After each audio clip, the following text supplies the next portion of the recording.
En mi adolescencia comprendía muy poco el arte de manejar las emociones no deseadas, excepto conquistándolas.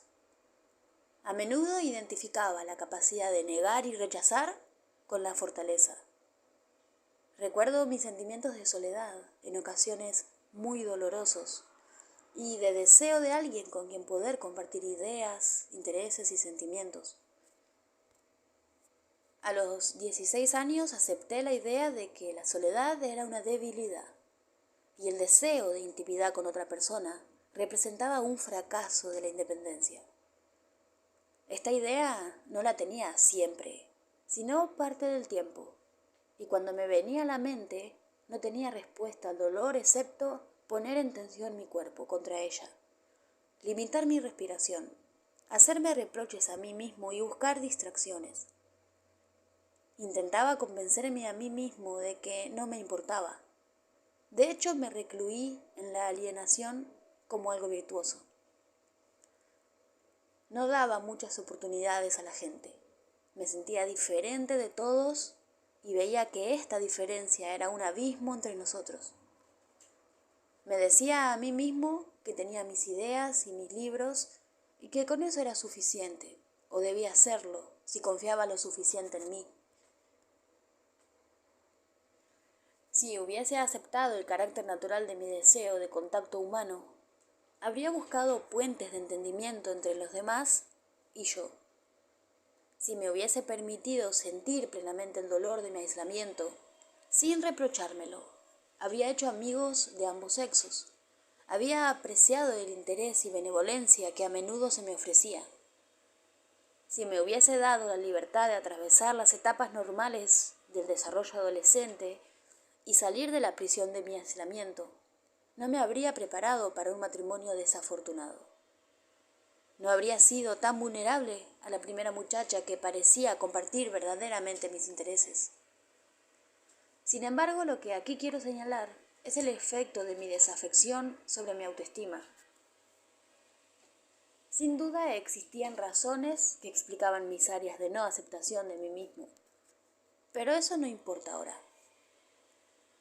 Lo que sentía era lo que sentía, tanto si lo aceptaba como si no. En algún lugar de mi cerebro sabía que estaba condenado y rechazando una parte de mí mismo, la parte que deseaba compañía de otras personas. Estaba en una relación de rechazo a una parte de quien yo era. Por muchas otras áreas de confianza y felicidad que pude disfrutar, me estaba infligiendo una herida a mi autoestima. Según la misma lógica, cuando más tarde aprendí a recuperar las partes de mí mismo negadas, aumentó mi autoestima. En mi calidad de psicoterapeuta veo que no hay nada que haga tanto por la autoestima de una persona como el cobrar conciencia y aceptar las partes rechazadas de uno mismo. Los primeros pasos de la curación y el crecimiento son la conciencia y la aceptación. La conciencia y la integración constituyen el manantial del desarrollo personal. Un experimento. A menudo me resulta útil animar a los clientes a que practiquen el siguiente ejercicio, con objeto de profundizar su comprensión de la aceptación de sí mismos. Dedique unos minutos a contemplar uno de sus sentimientos o emociones que no le resulta fácil afrontar. Inseguridad, dolor, envidia, rabia, pesar, humillación, miedo.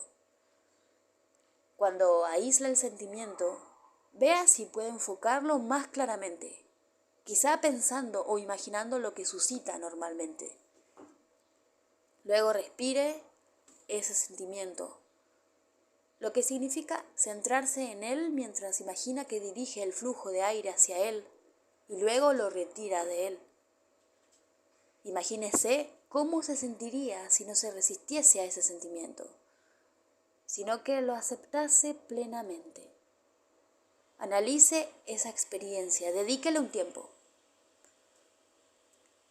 Ejercite diciéndose a sí mismo lo siguiente: en este momento estoy sintiendo esto y esto, sea cual sea el sentimiento, y lo acepto plenamente. Al principio esto puede ser difícil. Puede descubrir que pone tenso su cuerpo a modo de protesta. Pero persevere. Céntrese en la respiración. Piense en dar permiso a sus músculos para que abandonen la tensión. Recuerde, un hecho es un hecho. Lo que es, si el sentimiento existe, existe. Siga contemplando el sentimiento. Piense en permitir que el sentimiento exista, en vez de intentar desear o querer eliminarlo. Puede resultarle de utilidad, como a mí me resulta, decirse a sí mismo: ahora estoy analizando el mundo del miedo, el dolor, la envidia o la confusión, o cualquier otra cosa.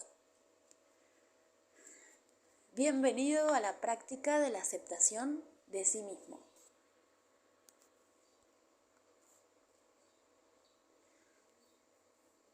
Cuando se siente imposible la aceptación de sí mismo. Examinemos ahora esta cuestión. Supongamos que nuestra reacción negativa a una experiencia es tan abrumadora que sentimos que no podemos practicar la aceptación de uno mismo con respecto a ella. En este caso, quizá el sentimiento, pensamiento o recuerdo es tan trastornante y causa tanta agitación que parece estar excluida la posibilidad de aceptación. Nos sentimos impotentes para no bloquearnos y cerrarnos. La solución consiste en intentar resistirnos a nuestra resistencia. No es útil intentar bloquear un bloqueo. En cambio, tenemos que hacer algo más astuto. Si no podemos aceptar un sentimiento, o un pensamiento o recuerdo, debemos aceptar nuestra resistencia. En otras palabras, empezar por aceptar dónde nos encontramos. Esté presente a su situación actual y experiméntela plenamente. Si sentimos la resistencia a nivel consciente, normalmente comenzará a disolverse. Cuando combatimos un bloqueo y se vuelve más fuerte, cuando lo reconocemos, experimentamos y aceptamos, empieza a diluirse.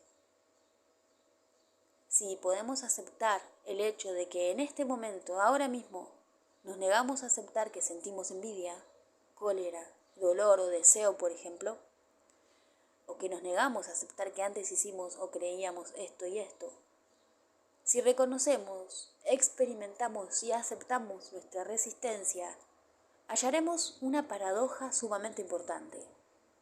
La resistencia empieza a quebrarse. Cuando combatimos un bloqueo, se hace más fuerte. Cuando lo reconocemos, experimentamos y aceptamos, empieza a diluirse, porque para seguir existiendo precisa oposición. A veces la terapia, cuando una persona tiene dificultad para aceptar un sentimiento, le pregunto si está dispuesta a aceptar el hecho de negarse a aceptar el sentimiento. Una vez le pregunté esto a un cliente sacerdote y que tenía grandes dificultades para poseer o experimentar su enojo. Con todo, era un hombre muy colérico. Mi petición le desorientó. ¿Voy a aceptar que no aceptaré mi cólera? Me preguntó. Cuando le respondí exactamente, exclamó: me niego a aceptar mi cólera y me niego a aceptar mi negativa. Yo le pregunté: ¿aceptará usted su negativa a aceptar su negativa? Tenemos que empezar por algún lugar. Empecemos por aquí. Le pedí que se dirigiese al grupo y dijese una y otra vez: estoy colérico. Pronto empezó a decirlo realmente encolerizado. Entonces le hice decir: yo me niego a aceptar mi cólera, exclamando con un vigor cada vez mayor. A continuación le hice decir: me niego a aceptar mi negativa a aceptar mi cólera, cosa que hizo en un tono feroz. Luego le pedí que dijese: pero estoy dispuesto a aceptar mi negativa a aceptar mi negativa, y se lo hice repetir hasta que se descompuso y se unió a la risa del grupo. Si no puede aceptar la experiencia, acepte la resistencia. Eso dijo él y yo le respondí. Está bien, y si no puede aceptar la resistencia, acepte su resistencia a aceptar la resistencia. Finalmente llegará a un punto que pueda aceptar. Entonces podrá avanzar a partir de ahí. Así pues, ¿está usted enojado? Estoy lleno de cólera. ¿Puede usted aceptar ese hecho? No me gusta. ¿Puede usted aceptarlo? Puedo aceptarlo. Bueno, ahora podemos empezar a averiguar por qué está colérico. 2 falacias. Normalmente nos encontramos con 2 suposiciones falaces cuando las personas tienen dificultad con la idea de aceptarse a sí mismas. Una es la creencia en que si aceptamos quiénes somos y lo que somos, debemos aprobar todo lo que somos. La otra es la creencia de que si aceptamos quiénes y lo que somos indiferentes al cambio o las mejoras. No deseo aceptarme a mí mismo, quiero aprender a ser diferente. Pero por supuesto la pregunta es, si no podemos aceptar lo que es, ¿dónde encontraremos la motivación para mejorar? Si niego y rechazo lo que es, ¿cómo voy a estar motivado para crecer? Hay aquí una paradoja, no una contradicción. La aceptación de lo que es la condición previa del cambio, y la negación de lo que es me deja pegado a ella, en ello. El supremo crimen contra nosotros mismos, el rechazo de los aspectos positivos. Cualquier cosa que tenemos la posibilidad de experimentar, tenemos la posibilidad de rechazar, bien de manera inmediata o bien posteriormente en el recuerdo. Como escribió el filósofo Nietzsche, lo hice, dice la memoria. No puede tenerlo, dice el orgullo, y permanece implacable. Finalmente vence la memoria. Puedo rebelarme contra mis recuerdos, pensamientos, emociones y acciones. Puedo rechazar en vez de aceptar prácticamente todos los aspectos de mi experiencia y cualquier acto de expresión de mí mismo. Puedo afirmar, no soy yo, no es mío. Podemos estar tan atemorizados de nuestros dones como de nuestros fallos. Puedo negarme a aceptar mi sensualidad, puedo negarme a aceptar mi espiritualidad. Puedo rechazar mi pesar, puedo rechazar mi alegría. Puedo reprimir el recuerdo de las acciones de las que me avergüenzo. Puedo reprimir el recuerdo de las acciones de las que estoy orgulloso. Puedo negar mi ignorancia. Puedo negar mi inteligencia. Puedo negarme a aceptar mis limitaciones. Puedo negarme a aceptar mis potenciales. Puedo ocultar mis puntos débiles. Puedo ocultar mis dotes. Puedo negar mis sentimientos de odio hacia mí mismo. Puedo negar mis sentimientos de amor hacia mí misma. Puedo pretender que soy más de lo que soy. Puedo pretender que soy menos de lo que soy. Puedo rechazar mi cuerpo. Puedo rechazar mi mente. Podemos estar tan atemorizados de nuestros dones como de nuestros puntos débiles. Tener tanto temor a nuestro genio, ambición, excitación o belleza como nuestra vaciedad, pasividad, depresión o falta de atractivo. Si nuestras carencias plantean el problema de la insuficiencia, nuestros dones plantean el reto de la responsabilidad. Podemos escapar no solo de nuestro lado oscuro, sino también de nuestro lado brillante, de todo aquello que amenaza con hacernos sobresalir o estar solos, o que exige despertar el héroe que llevamos dentro, o que pide que avancemos a un superior nivel de conciencia y alcancemos una base de integridad más elevada. El mayor crimen que cometemos contra nosotros mismos no es que podamos negar y rechazar nuestros errores, sino que neguemos y rechacemos nuestros talentos. porque nos asustan. Si una aceptación de sí mismo plenamente realizada no rehúye lo peor que hay en nosotros, tampoco rehúye lo mejor. La práctica de la aceptación de sí mismo es el segundo pilar de la autoestima.